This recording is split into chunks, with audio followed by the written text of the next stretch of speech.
Hi, everybody. Welcome to Maddie and I's podcast. We're going to talk about Latinidad in West Side Story in the Heights. Okay, so if you haven't seen West Side Story, it is a take on Romeo and Juliet, but make it Latino, make it 1960s, 50s, in New York. It's the two gangs are the Sharks and the Jets, and in the original, you really see a lot of like racism and stuff that a lot of minority cultures and people were going through at the time, and so they play on that a little bit. Well, not a little bit, but a lot. And you see a lot of words that are used that are actually not used in the new remake because they didn't want to use those derogatory words, which that plays into a whole other thing that the cast had to go through at the time. But yeah, they really do show how hard it was for Latinos within like that era within West Side Story. So it's not just, the love story of Tony and Maria and the music and the friendship and the family, but it's also just the racial struggle that they had to go through. Yeah. Yeah, I was watching the newest remake with Rachel Zegler and Ansel Elgort. Yeah. And when I was watching it, it was actually a scene. It was Anita's character, Ariana DeBose, and she's talking to, is it her husband? Are they dating? I don't think they're even engaged yet. They're partners. They're partners. And, she's kind of seeing coming to New York as an adventure, something positive. Like, we're here, we can work, we have freedom, we have rights. Mm-hmm. And he's basically saying, like, we will never have rights, freedom. We're not white people. We're obviously Hispanic. We're Puerto Ricanos and everything. Yeah. And so the struggle, it's something that, unfortunately, we see in every movie. We'll see it in The Heights. We'll talk about it as well. But it's the duality of man when you come over as an immigrant and you have to decide, like, is this going to be the American dream or is this going to be a never-ending struggle for us? Yeah, exactly. Okay, well, first things first, I guess we'll kick it off with just the first point. Language and the idea of speaking Spanish. We have Anita's character constantly pushing English as a new language, and we have her partner kind of just refrain from it and say, like, I want to stick to my roots. So what are your thoughts and just ideas on language and speaking Spanish, both in the movie, but also just in your personal life? Yeah. I think the movie touches on that really well. I tell people I'm a struggling bilingualist because English is my first language. My grandma, born and raised, spoke Spanish, but she didn't teach her children Spanish because of how she was treated. And when she was in school speaking Spanish, she would get beat. She would be told not to. She would get in trouble. And so my mom and her siblings don't know Spanish, and so it just didn't get passed down. But my mom worked really hard for me and my siblings to speak Spanish. So I think that movie really does capture, like, you see Anita telling Maria a lot, like, practice your English, like, don't be saying that in public and stuff like that.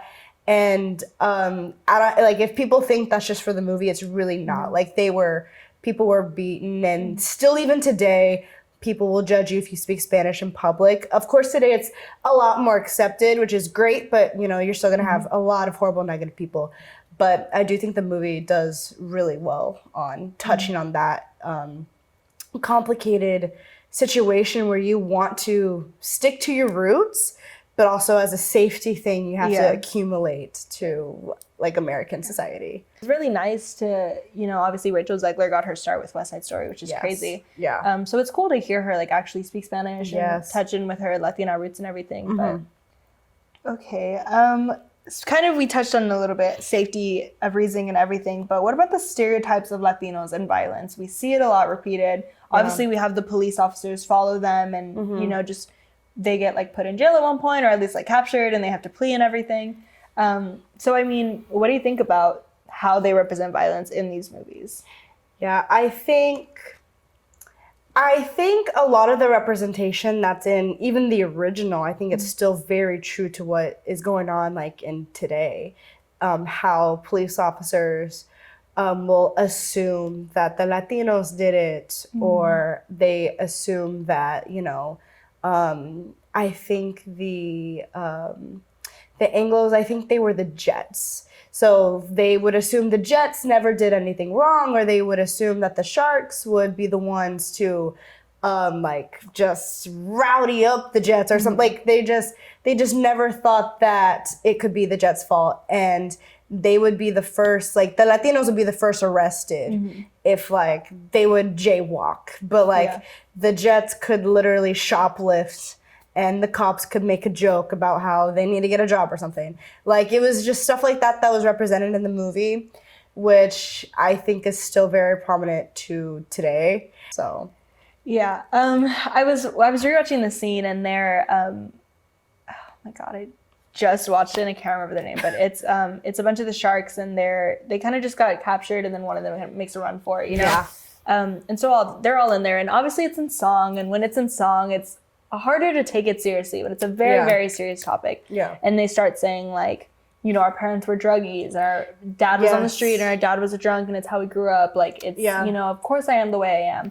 And that is the harsh reality of a lot of people, that especially our Latino, you know, whether you're first gen, fifth gen, like a lot of people, they come from these other countries, coming to America, trying to start a better life, and you just get stuck in this endless cycle because the country and the government obviously don't help people of color. Yeah. And so you get stuck in these endless cycles, and then your kids end up a certain way, and you want better for them, but obviously, I mean, this movie takes place in the 50s, and so we see how they're treated, how Maria is treated, how her brother is treated, all these people, and then we'll see something like how In the Heights, you know, it takes place now, I guess, in the 2020s, and it's so different, and like you see a lot growing in the community, but then also you still see like Nina with her struggles after she gets searched, and I'm like, okay, 2020, you're the smartest girl at this college, and you're still going through something that was going on in the 60s, 50s, 40s, 30s. Yeah.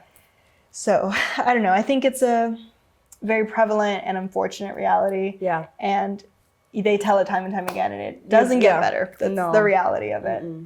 I guess to kind of mention, I don't know if they touched on it. I can't remember that huge in West Side Story, but like the safety of the women and how they would like not let Maria go somewhere without Chino, because that's who they wanted her to be with.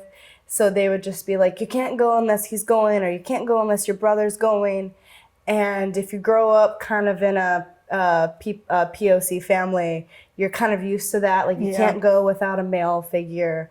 And so it's not, they don't like hone in on that much, but they'll make little comments to where you notice that that's the norm for them. Another thing I wanted to talk about was like machismo pride. Yes. Such a big thing. For those of you who don't know, it's just kind of this Latin stereotype where like the man is the one in charge. He's the very dominant one. You know, the women, they cook, they clean, and the men take charge and do all the hard work and hard labor. And they're men who never let their emotions kind of show. And we definitely see a lot of that in West Side Story. One, because of the gangs, but two, also just because Maria's brother, like, he wants to protect her, and he sees her and Ariana DeBose's character, Anita, as people to protect. And Anita's not a person who, like, thinks she needs protecting. Yeah. So it's really interesting just how we see him, and then also the other sharks, definitely. Yeah. So that was West Side Story. I guess it's time for In the Heights, which I could talk about for hours. Go. We have a 1 hour time limit. Let's go. Okay. So In the Heights, for those of you who haven't seen it, we have Anthony Ramos playing Usnavi. Obviously, this was originally a Broadway production. I want to say it came out in 2005. I think so. 2008, one of those, maybe around that time. It was Lin-Manuel's first ever play. 2021, they made it into a movie. So we follow Usnavi, and a lot of people think he's the main character, but he's really just the narrator. So like he's telling the story of everybody in the Heights, obviously. And we follow him, the salon ladies, Vanessa, Nina, Benny, Sunny. You have all of these characters, Abuela, and they all have this little block, and they all grew up together. And it's just about their lives, their struggles, their sueñitos, which means little dream, and just everything that they want to do with their life, and then the harsh reality of having a dream and being a person of color. Oh. I'll say the family dynamic that I think of, I talked about this in a couple episodes. It's really just me, my mom, my sister, right? And so when I'm watching In the Heights, when I think of the stories my mom would tell me of like growing up in Mexico, that's what it reminds me a lot of. But I will say I do see a lot of me and my sister and Sunny and Usnavi, and like there are a lot of scenes where like they're going at each other, and Sunny's making fun of him, saying like, you got no game, and he's like, whatever, like, get out of my face. or he's getting after him, like who's watching the store, you know, when Nina gets back in. But it's very loving, and at the end of the day, he like wants what's best for him. Exactly. And that's me and my sister. Like, she's a butthead sometimes, but at the end of the day, I'm gonna do whatever for her. Yeah. If you have siblings, you know. If you have siblings, yeah, you know. I don't gotta explain that one. But obviously, family is huge in the Heights. Huge. Nina and her dad is a big family dynamic. We see, obviously, she lost her mom. But then also you have the characters who it's found family. You know, we have, spoiler alerts. Why are you here? When Usnavi's going to leave for the DR and Vanessa needs a co-signer, and he goes to Daniela and he's like, you know, do me a favor, like friend to friend, family to family, you know, and she ends up signing it for her. Like, that's found family. They work together in the salon for years. Yeah. You know, you grow those relationships and everything. When Abuela Claudia dies, you have the whole block, tears in my eyes, bawling like a baby. But you have the whole block come together and just sing alabanza and everything. So that's found family. And the movie does a really, really good job of, I think, expressing the different levels that like love can come from anybody, anywhere, at any time. Yeah. And so it's like Nina goes through this, like, she feels a lot of pressure, but it's not like they're pressuring her in a bad way. I think it's just the overwhelming amount of support. She just doesn't want to disappoint. Yeah. And so while you can have a very loving family and supportive family, you can still experience like pressure in that way. So I relate to Nina in that sense, because also like her dad sacrifices a lot for her.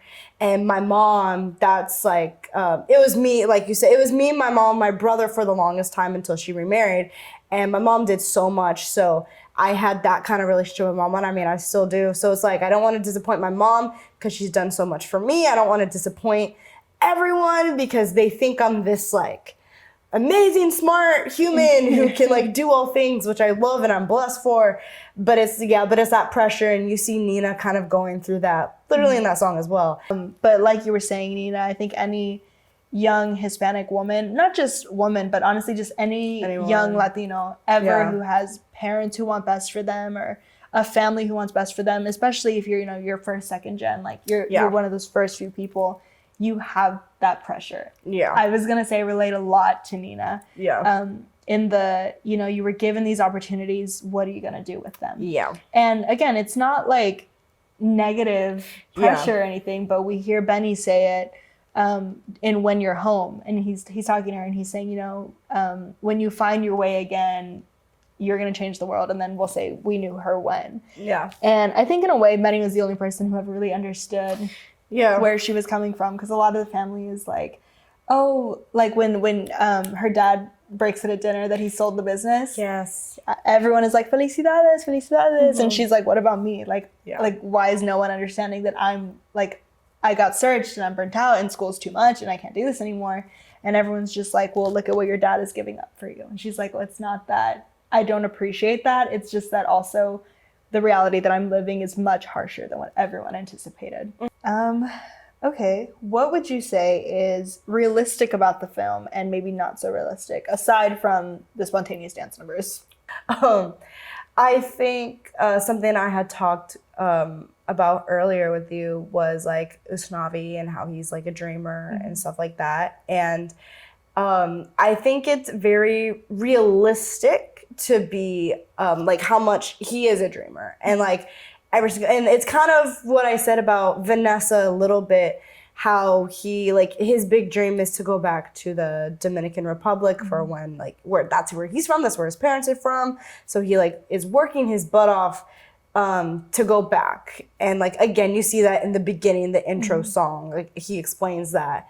But I think also he loses sight of what he's built, and he loses sight of the community and the people, and that maybe he's meant to be there. And you see that he does struggle with that in the movie. And I think that that's very realistic. And I think that touches on a lot of stuff like you dream of something for so long that maybe sometimes you don't realize your dreams change, or maybe sometimes it's hard to swallow that your dreams change. Something not so realistic. I don't know. I actually have something on that. So I honestly couldn't think of anything, but I knew there were some topics at the time of when the movie came out, people were talking about it, and I did research and I looked it up. But the representation of Afro Latinos, Yep. that was a big thing. And obviously, like, I'm not Afro Latino, but I knew that was a big thing that they were talking about. And there's an interview that Lin-Manuel did with NPR where they address it, and obviously everyone was going at him and addressing him about the situation. And ultimately, he was saying that he had a conversation with the director, John Chu. John Chu, yeah. Yeah, about it, and the director had told Lin, like, well, did you not see the background dancers? Like, there were some in the background, and Lin was like, I understand what you're saying, but the background dancers are like entertainment. It's ensemble. They're extra. And like, I don't want to say accessories or anything, like dancers aren't necessarily accessories, but it's like they help the story move along, but they're not necessarily the story. Yeah. You could take them out and the story would remain the same. Exactly. And so Lin was talking to the director about how, like, there wasn't enough in the main cast, because yes, you do see a lot of Afro Latinos in that area, like everywhere. And so I think ultimately, like, obviously, I don't know, I'm not friends with him, but I think ultimately he wished he could have done more. And I think he knew deep down people were going to comment about that, but I don't know how much control he actually had, which is also sad because he got blamed for it. Yeah, I was going to say, it does make me really sad when obviously we should hold accountable directors and people when they make movies, but it makes me really sad to know that so many people hated on Lin for it, because I'm like, there are so many movies directed by white directors with predominantly white casts and all these things, and I'm like, and we finally get a good movie with Latino representation, and y'all are gonna drag him through the mud. But again, obviously they should be represented, and so I'm glad that there was representation. Obviously we should fight for more. But if it's one thing that Lin-Manuel is gonna do, it's gonna be make a people of color cast, bring this cast to life, and obviously just try and include as many people as possible. Obviously, we've seen his other work, Hamilton, as well, like super huge with people of color and everything. But I will say, it was two sides. Again, like, yes, there should be more representation, but it's sad that that there was so much hate towards Lin about it, because there are so many other directors who don't care about POC voices. Yeah. Maybe we should direct that towards them too. Yeah.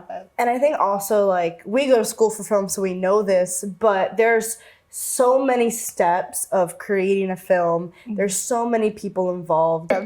Well, last thing that we'll talk about is the idea of paciencia y fe. So, paciencia y fe, patience and faith. It's a song and also a saying that that Abuela says throughout the whole entire movie. And she does have, obviously, her song when she's, like, literally dying.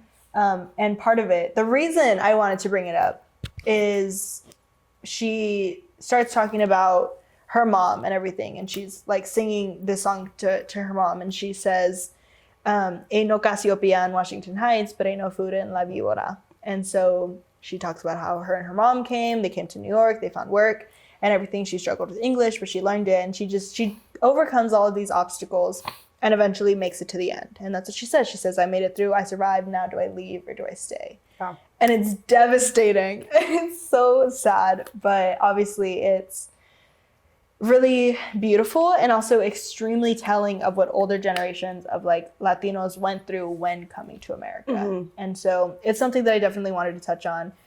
Abuela's story, but also just patience and faith. And how do you think patience and faith transcends in the movie and also in your own life? I think... So, I mean, anyone who knows of the Latino community, they know that a lot of the times they're highly religious. And so I grew up within a Catholic Latino family. So I heard that all the time.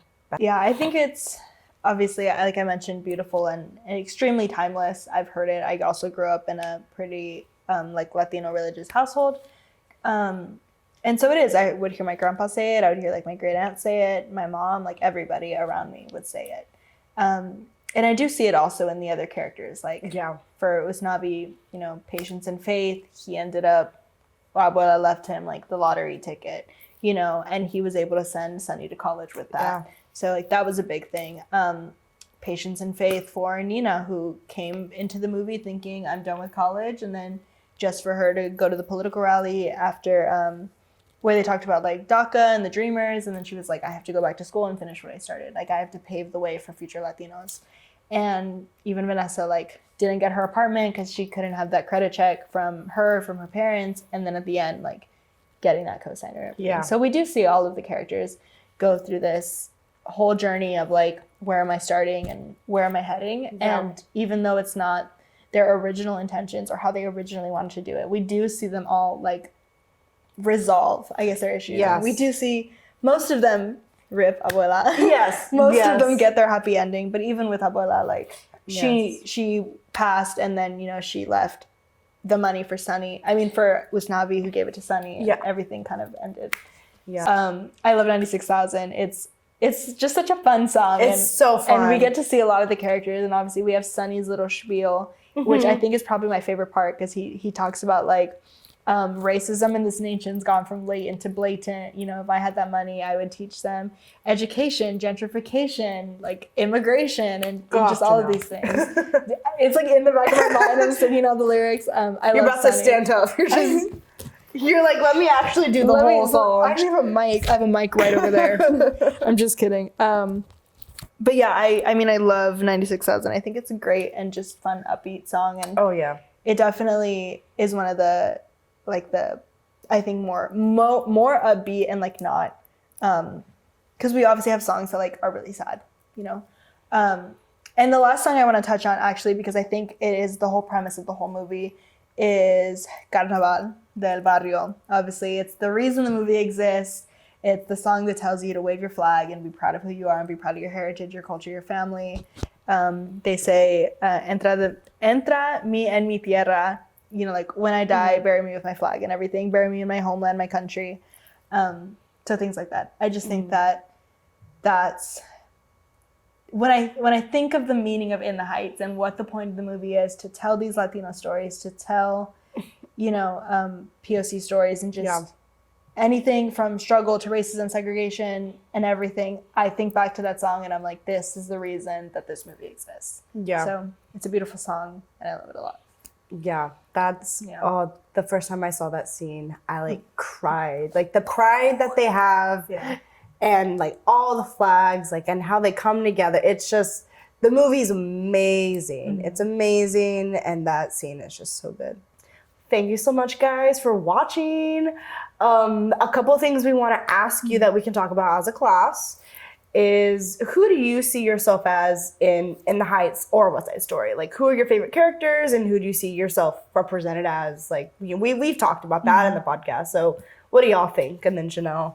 What is a struggle? It's kind of piggybacking off of that. What is a struggle that you yourself have been through, or that you and your family have gone through, that you see represented in these films? Why is it good to have these representation in these films?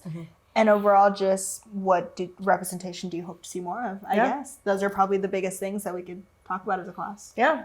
So let's get to it. Let's talk. All right. See y'all back in class. Bye. Bye.